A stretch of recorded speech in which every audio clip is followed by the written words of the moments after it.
Hello students, welcome to my YouTube channel Sushma Rajgupta. BCom third semester के banking and insurance में आज हम करेंगे प्रिंसिपल्स ऑफ इंश्योरेंस कॉन्ट्रैक्ट। चलिए शुरू करते हैं।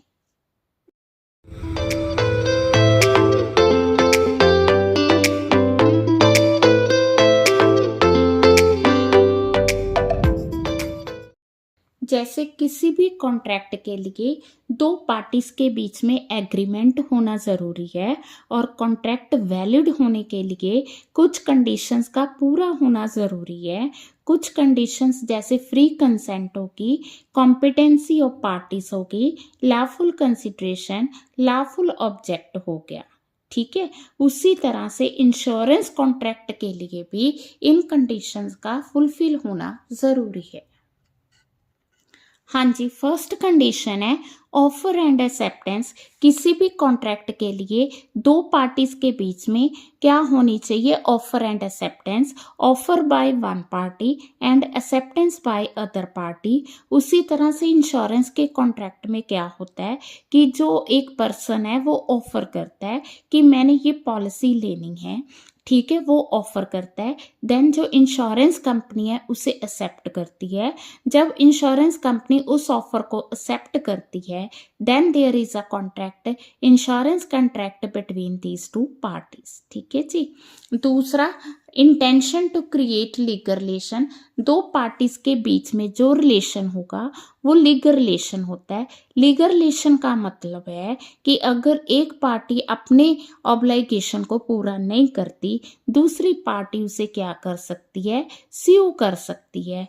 तो लीगल रिलेशन दोनों पार्टीज में होना बहुत ही जरूरी है।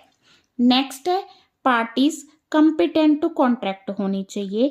जैसा कि हमने कॉन्ट्रैक्ट एक्ट में किया है उसी तरह से इंश्योरेंस के कॉन्ट्रैक्ट के लिए भी दोनों पार्टीज का कंपिटेंट टू कॉन्ट्रैक्ट होना जरूरी है। कॉम्पिटेंट टू कॉन्ट्रैक्ट में हमने किया था कि वो पार्टी माइनर नहीं होनी चाहिए। इसी तरह इंश्योरेंस के कॉन्ट्रैक्ट में minor is not competent to contract. ठीक है, तो माइनर के साथ कोई कॉन्ट्रैक्ट नहीं होगा। अनसाउंड माइंड के पर्सन के साथ भी हम कॉन्ट्रैक्ट नहीं कर सकते, या जो क्रिमिनल्स हैं वो कॉन्ट्रैक्ट नहीं कर सकते। तो कहने का मतलब ये है कि कॉन्ट्रैक्ट तभी वैलिड होगा अगर जो पार्टीज हैं they are competent to make contract. Next आ गया फ्री कंसेंट। फ्री कंसेंट का मतलब ये है कि दो पार्टीज जो कॉन्ट्रैक्ट कर रही हैं उनकी कंसेंट फ्री है। वो किसी प्रेशर में आके, किसी दबाव में आके कॉन्ट्रैक्ट नहीं कर रही हैं। उनकी कंसेंट फ्री है, वो अपनी मर्जी से कॉन्ट्रैक्ट कर रहे हैं। लॉफुल कंसिडरेशन, जैसे किसी भी कॉन्ट्रैक्ट के लिए कंसिडरेशन का होना ज़रूरी है, उसी तरह से इंश्योरेंस के कॉन्ट्रैक्ट में कंसिडरेशन ज़रूरी है। तो यहाँ पे जो कंसिडरेशन है that is the monthly payment which is called premium. ठीक है, जब कोई भी पर्सन इंश्योरेंस कंपनी के साथ कॉन्ट्रैक्ट करता है, इंश्योरेंस कंपनी ये गारंटी देती है कि अगर आपको लॉस हुई तो मैं पूरी करूंगी। अब अगर उसकी लॉस को वो कंपनसेट कर रही है तो इसके बदले इंश्योरेंस कंपनी इससे क्या ले रही है, क्या क्लेम कर रही है? वो उससे इंश्योरेंस प्रीमियम जो है वो इन कंसिडरेशन रिसीव करती है। ठीक है जी। देन जो ऑब्जेक्ट है दैट शुड बी लॉफुल। जो हमने कॉन्ट्रैक्ट किया है वो लॉफुल होना चाहिए, ऑब्जेक्ट उसका लॉफुल होना चाहिए। ठीक है, किसी भी तरह से वो फॉरबिडन बाय लॉ, इमोरल या अगेंस्ट पब्लिक पॉलिसी नहीं होना चाहिए।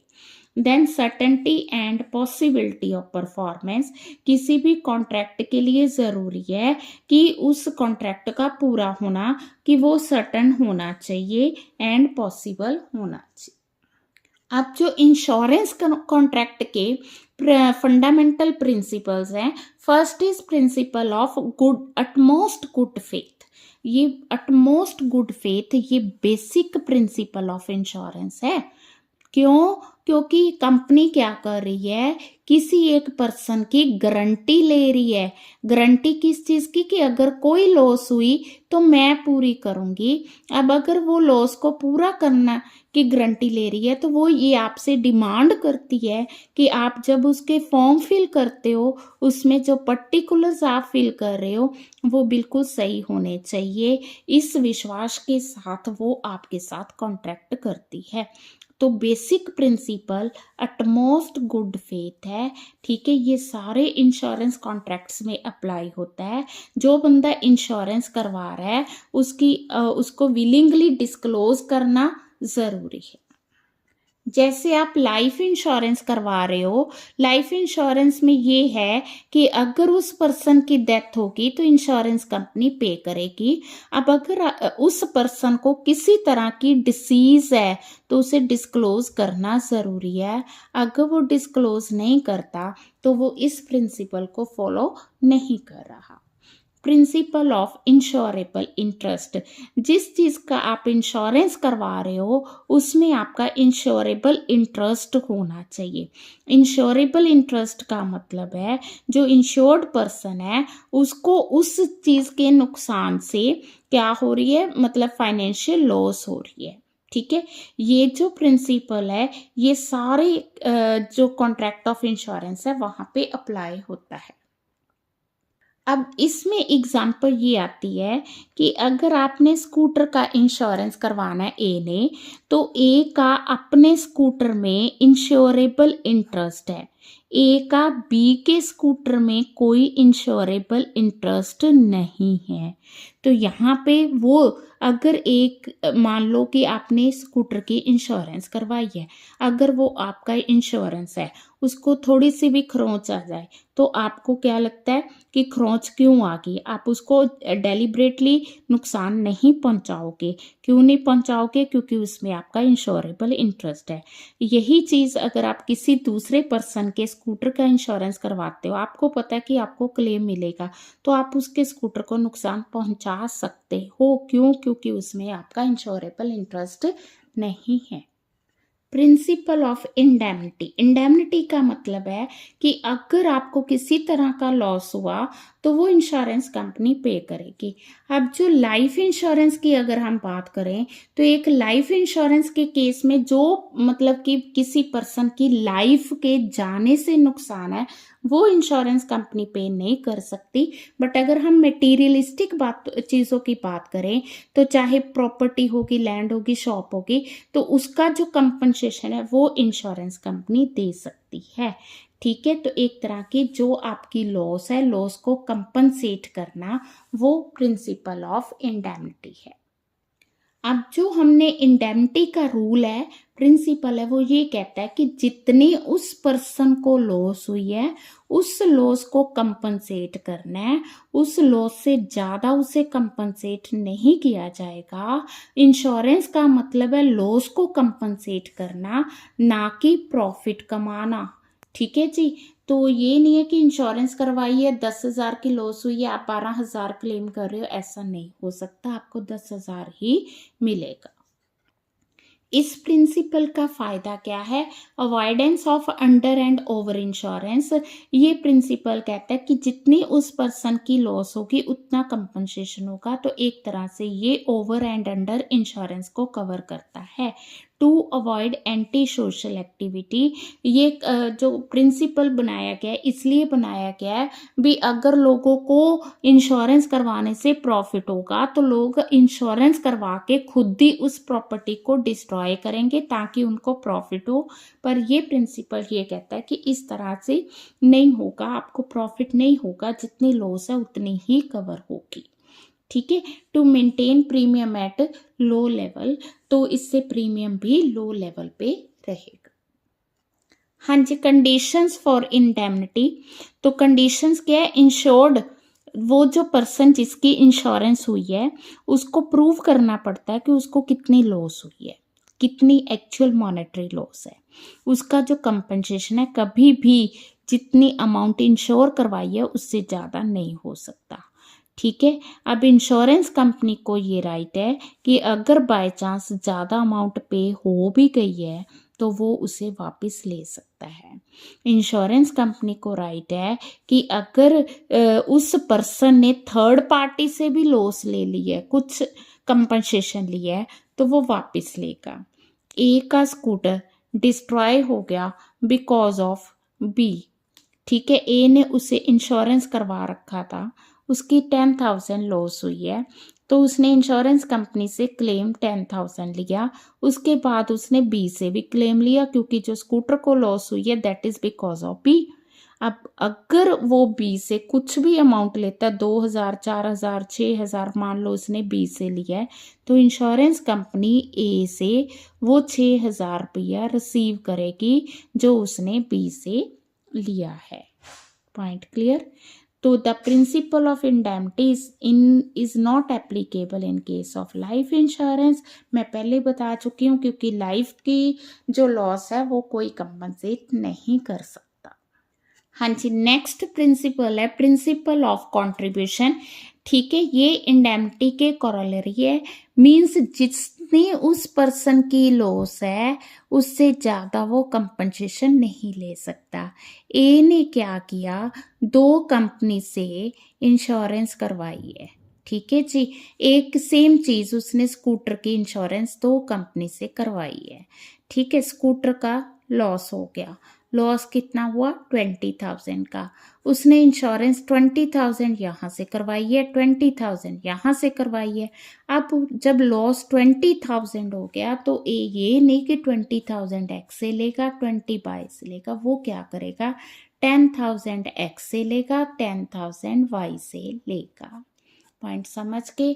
तो वो प्रपोर्शनेट अमाउंट ही क्लेम कर सकता है, उससे ज़्यादा नहीं, मतलब 20,000 से ज़्यादा वो क्लेम नहीं कर सकता। अगर बाय चांस ए ने 20,000 रुपया एक्स से क्लेम कर लिया, फिर वो वाई से कुछ क्लेम नहीं करेगा, rather X company Y company से 10,000 क्लेम करेगी। तो प्रिंसिपल ऑफ कंट्रीब्यूशन, कंट्रीब्यूशन किसका, उन कंपनीज का, इंश्योरेंस कंपनीज का जिन्होंने एक ही पर्सन को जो है इंश्योर किया है। समझ गए? तो इसके लिए ज़रूरी है अगर कंट्रीब्यूशन 2 कंपनीज के बीच में होनी है तो उसके लिए सब्जेक्ट मैटर भी कॉमन होना चाहिए, ठीक है। देन रिस्क जो है वो भी कॉमन होना चाहिए, ठीक है। लीगली इन्फोर्सेबल होना चाहिए इन, और जो पॉलिसी है, अगर मान लो ये जो पॉलिसी ए ने एक्स के साथ भी कराई है वाई के साथ भी करवाई है, दोनों पॉलिसीज इनफोर्स होनी चाहिए। अगर मान लो वाई वाली पॉलिसी एक्सपायर हो चुकी है तो वो एक्स से ही 20,000 क्लेम करेगा। अगर वो दोनों पॉलिसी चल रही हैं तो वो दोनों से प्रपोर्शनेट लेगा और उसमें उसका इंश्योरेबल इंटरेस्ट होना ज़रूरी है। हाँ जी, नेक्स्ट है प्रिंसिपल ऑफ सब्रोगेशन। सब्रोगेशन का मतलब क्या है? सब्रोगेशन का मतलब है transfer of rights and remedies to insurer after indemnify the loss, ठीक है। तो किसी दूसरे के शूज में अपने पैर डालना उसे कहते हैं सब्रोगेशन। हाँ जी, वैसे तो हम ये लास्ट पॉइंट में कर चुके हैं। ए ने क्या किया, एक्स कंपनी के साथ इंश्योरेंस करवाई हुई है, ठीक है जी। अब कितने की करवाई है? 20,000 की इंश्योरेंस करवाई है। एक्स का स्कूटर जो था वो क्या हुआ, किसी बी की वजह से डैमेज हो गया, एक्स का स्कूटर बी की वजह से डैमेज हो गया। अब क्योंकि ए का स्कूटर बी की वजह से डैमेज हो गया, क्योंकि ए ने एक्स कंपनी के साथ इंश्योरेंस करवाई है, अब उसका 10,000 का लॉस हो गया। उसने 20,000 की इंश्योरेंस करवाई है तो उसको 10,000 जो है एक्स कंपनी पे कर देगी क्योंकि इंश्योरेंस करवाई है। अब लॉस किसकी वजह से हुई है? बी की वजह से हुई है। अब एक्स कंपनी के पास राइट ऑफ सब्रोगेशन है। सब्रोगेशन मतलब जो पैसे ए ने बी से क्लेम करने थे, अब ए को तो एक्स कंपनी ने दे दिए, अब वो पैसे एक्स कंपनी जो है बी से क्लेम करेगी, ठीक है। किसी दूसरे के शूज में अपने पैर डालना, जहां पे ए का राइट बनता था बी से पैसे लेने का, अब वो राइट एक्स कंपनी के पास चला गया, वो बी से वो पैसे जो है क्लेम करेगी। क्लियर है? अब यहाँ पे ये जो प्रिंसिपल है, ये aim to protect the interest of insurer. एक तो आपको इंश्योरर और इंश्योर्ड के बीच में डिफरेंस पता होना चाहिए।